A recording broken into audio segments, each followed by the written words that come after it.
गुरुर्ब्रह्मा गुरुर्विष्णु गुरुरेव महेश्वरः गुरु साक्षात् परब्रह्म तस्मै श्री गुरुवे नमः। अखंड मंडलाकारं व्याप्तं येन चराचरं तत्पदं दर्शितं येन तस्मै श्री गुरुवे नमः। मातृवत्र लालयत्र च पितृवर्तमार्गदर्शिता नमो गुरुसत्तायै श्रद्धा प्रज्ञा युता च या। ओम श्री गुरुवे नमः। हमारे साथ साथ गायत्री महामंत्र ओम भूर्भुवस्व तस्य वितुर्वरेण्यं भर्गो देवस्य धीमहि धियो यो नः प्रचोदयात्। ओम मेरे आत्मिक भाइयों बहनों, परम पूज्य गुरुदेव वंदनीय माता जी की सूक्ष्म उपस्थिति में आज का सच्चिंतन हम सभी प्रारंभ करते हैं। हम लोग समझेंगे एक घटना से। होता यह है कि एक व्यक्ति जो है शिप से यात्रा कर रहे थे, बहुत सारे यात्री थे। और वह जहाज जाके एक जगह पलट जाता है, डूब जाता है। और जब वह जहाज एक जगह डूब जाता है तो वह व्यक्ति अपने आप को पाता है कि वह एक अनजान द्वीप पे पहुंचता है, जहां पे उसे कोई जानने वाला नहीं, वो अकेला होता है। वह उस द्वीप पे अकेला है। वहां न कोई शोरगुल है, न कोई शांत अव्यवस्था है, न कोई भाग है, न कोई दौड़ है, न कोई प्रतियोगिता है, न कोई चाह है। कोई इच्छा नहीं, वो अकेला है उस द्वीप पे। कुछ लोग उसको ढूंढने के लिए जाते हैं। जहां जाते हैं तो उस वह व्यक्ति कहता है कि मैं अब यहाँ से जाना ही नहीं चाहता। कितनी शांति है यहाँ पे, कितनी कितना आनंद है। मैं इसे छोड़ करके कहीं जाना ही नहीं चाहता। होता क्या है, वास्तविकता में वह द्वीप कहीं बाहर नहीं है, हमारे अंतस का द्वीप है। हमारे अंदर ही वह द्वीप विद्यमान है। और हम उस द्वीप से अनजाने हैं। हमें उस द्वीप की पहचान ही नहीं है। तो जब हमें उस द्वीप की पहचान ही नहीं होगी तो हम पहुंचेंगे कैसे? हम उस द्वीप की पहचान न होने के कारण हम वहां पहुंच नहीं पा रहे। हर जगह लोगों ने अपने अंतस में, अपने अंतस द्वीप में जाने का प्रयास नहीं किया। जब तक हमारी नाव डूबती नहीं है, नाव डूबने का मतलब है संसार में से आसक्ति न डूब से निवृत्त होना। जब तक आपकी संसार से आसक्ति में निवृत्ति नहीं होती है, आप उस एकांत में प्रवेश नहीं कर सकते। वो कहीं बाहर नहीं है, आपके अंतस में है, आपके अंदर है। उस एकांत द्वीप में पहुंचने का रास्ता है नाव को डुबोना। कौन सी नाव डुबोएंगे? अपने शरीर रूपी नाव की विस्मृत कर दीजिए, तभी उस एकांत रूपी द्वीप में आप पहुंच सकेंगे, जहां पे आपको शांति और मौन की अनुभूति होगी। जब शांति को और मौन की अनुभूति हो जाए, यह सभी के लिए संभव है। ध्यान जो है, जिसे हम ध्यान कहते हैं, ध्यान है क्या? अपने भीतर उस निर्जन द्वीप की खोज का एक मार्ग है। कौन सा ऐसा रास्ता है जिससे आप अपने भीतर पहुंच सकते हो? तो आपके भीतर पहुंचने का रास्ता ध्यान है। ध्यान के माध्यम में आप स्वयं के ध्यान के माध्यम से आप स्वयं के अंदर पहुंचेंगे और उस द्वीप पे पहुंचेंगे जहां कोई आपको छेड़ नहीं सकता। परम शांति है, परम आनंद है। सभी धर्मों में विवाद है, सिद्धांत अलग अलग है। सिर्फ एक वाद में विवाद नहीं है, समझ लो। ईश्वर के संबंध में, विचारों में वह है ध्यान।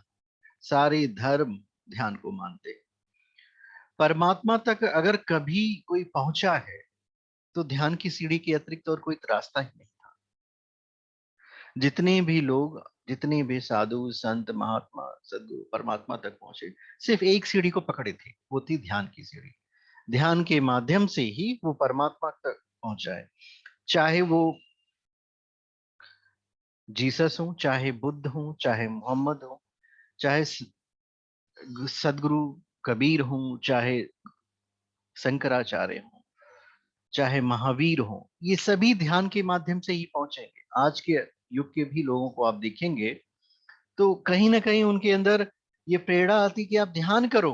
ध्यान वह सीढ़ी है जिस पे चढ़ करके आप परमात्मा को प्राप्त कर सकते हो, आप वहां तक पहुंच सकते हो। कम से कम प्रयास तो करो ध्यान को समझने का। जिस किसी ने भी अपने जीवन की परम धन्यता को, पराकाष्ठा को पाने की कोशिश की, कभी बाहर जाके पा नहीं सका है। अपने अंतस में ही जाकर के उसे वह प्राप्तियां हुई है। और जो वह निर्जन द्वीप की खोज है वो स्वयं के अंदर है, जहां तक आप पहुंचे नहीं हो। शब्द जो है हमारे बाहर प्रकट होते हैं, तभी हमें पता चलता है हमारे भीतर क्या था। ध्यान का विज्ञान कहता है यह अवस्था सबसे ऊपरी अवस्था है, ऊपर की परत है। जब हम कहते हैं ओम, तो होता क्या है, हमारे हृदय के किसी कोने में ओम का निर्माण हो जाता है। यह दूसरी परत है, व्यक्तित्व की गहराई है। साधारणतः जनरली जो आदमी होता है ऊपर की परत में ही घूम रहा है, अंदर तो जा ही नहीं पा रहा है। जब वो अंदर नहीं जाएगा तो कैसे वो ध्यान को समझेगा। जब तक आप स्वयं के अंदर अपने आप को नहीं ले जाओगे, कितना भी प्रयास कर लो, ध्यान को आप नहीं समझ पाओगे। ध्यान बाहर नहीं जाना है, ध्यान में आपको अंदर जाना है। ध्यान की जो दूसरी परत होती है उसका भी पता नहीं है आपको। उसके बोलने की दुनिया के नीचे भी एक सोचने का जगत है। जो हम सोचते हैं वही हम बोलते हैं। अगर आपको अपने मस्तिष्क को जानना हो कि आपके मस्तिष्क में क्या क्या भरा है, जो आप बोलते हो वही भरा है। जो नहीं है वो बाहर नहीं निकलेगा, जो आपके अंदर है वही। लोग कहते हैं ना, गुरु परम पूज्य गुरुदेव ने कहा था, बेटा जो जैसा सोचता है और करता है वह वैसा ही बन जाता है। तो ये बिल्कुल उसी तरह है कि जो हम सोचेंगे, जो हम करेंगे वैसे ही बन जाएंगे। जितना हम सोचते हैं वो सारी बातें तो हम बोल नहीं पाते। आप बहुत तरह तरह के विचार मन में आते रहते हैं, सभी को शब्दों में नहीं प्रकट कर सकते। जिस तरह आप देखते होंगे समुद्र में जब आ, बर्फ की शिलाएं तैरती हैं तो बहुत छोटा हिस्सा बाहर की तरफ दिखाई देता है, अधिकांश भाग अंदर की तरफ होता है। उसी तरह हमारे जीवन का अधिकांश हिस्सा डूबा हुआ है, छिपा हुआ है, वो दिखाई नहीं देता है, बहुत थोड़ा भाग ही दिखाई देता है।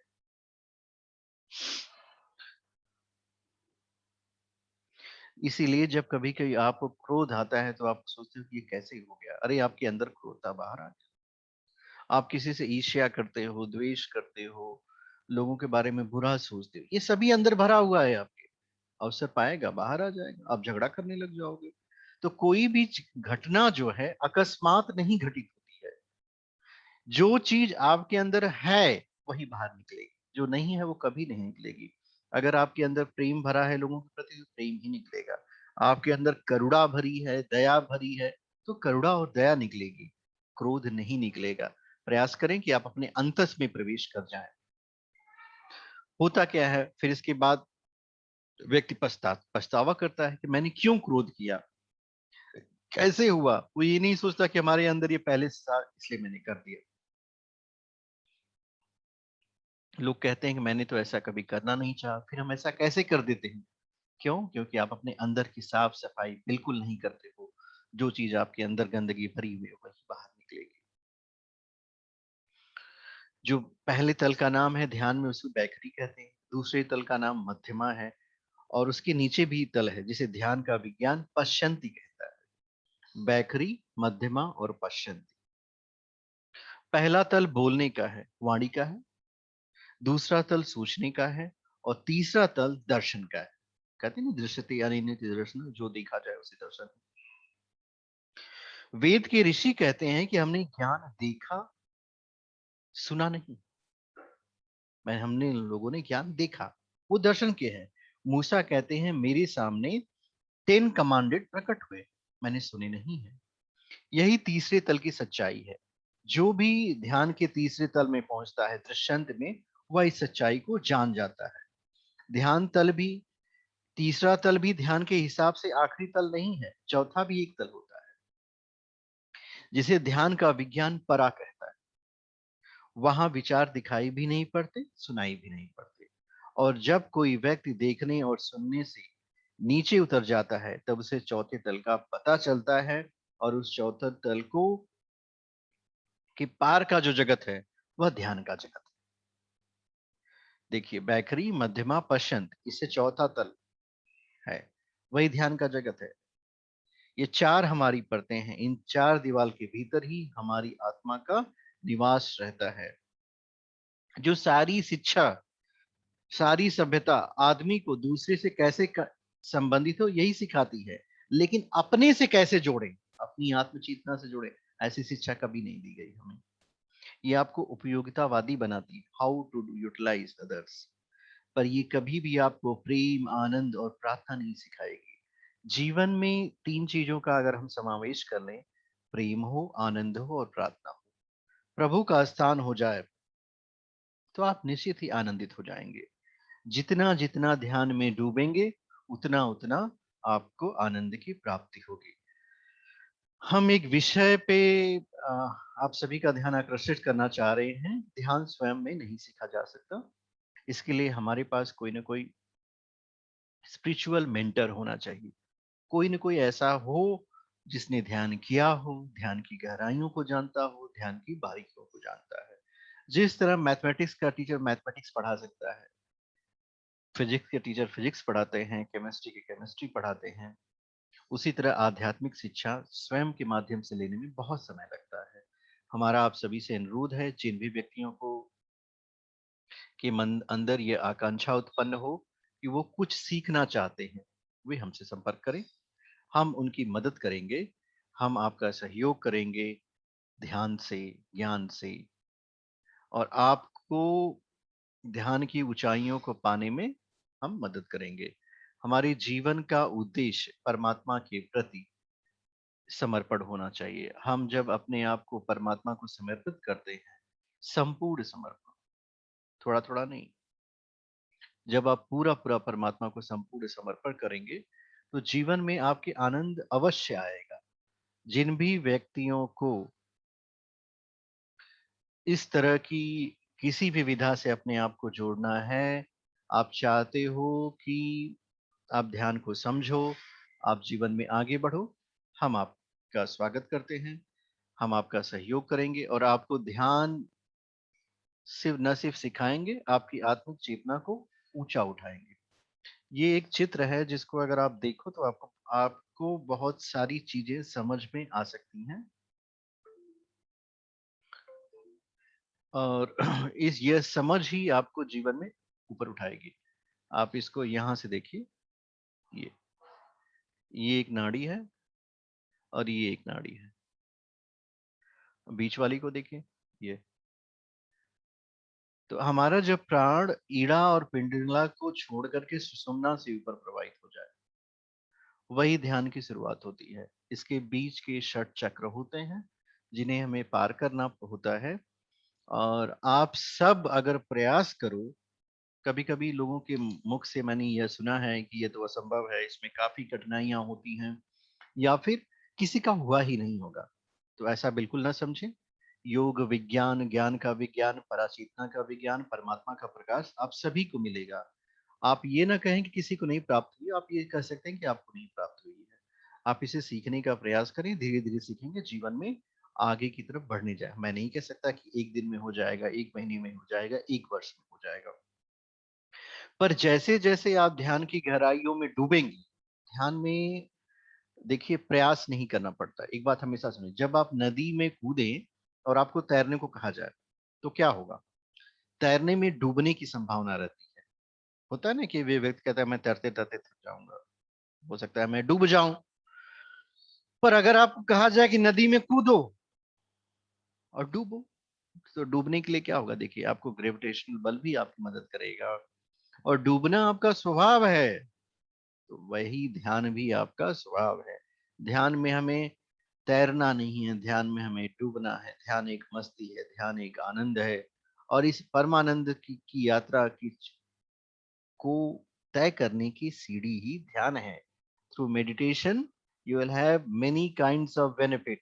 Not only your internal energy will increase, your external energy will also increase. आपके जीवन की जो भी समस्याएं हैं, उन सब का समाधान एकमात्र ध्यान है। ध्यान से अपने आप को जोड़िए और जीवन में आगे बढ़िए, यही हमारी शुभकामनाएं हैं। मेरा व्हाट्सएप नंबर नीचे है, myself Ajay Kumar Chaubey. I have done MSc in physics, MBA, MEd. I am astro expert, meditation expert, and from last 15 years I am doing Gayatri Sadhana. So through the blessings of Gurudev and Mataji, I am here. मेरा शरीर है, ये सारा ज्ञान गुरुदेव और माता जी का है, जो आप सभी का मार्गदर्शन करेंगे जीवन में ऊंचा उठाने के लिए।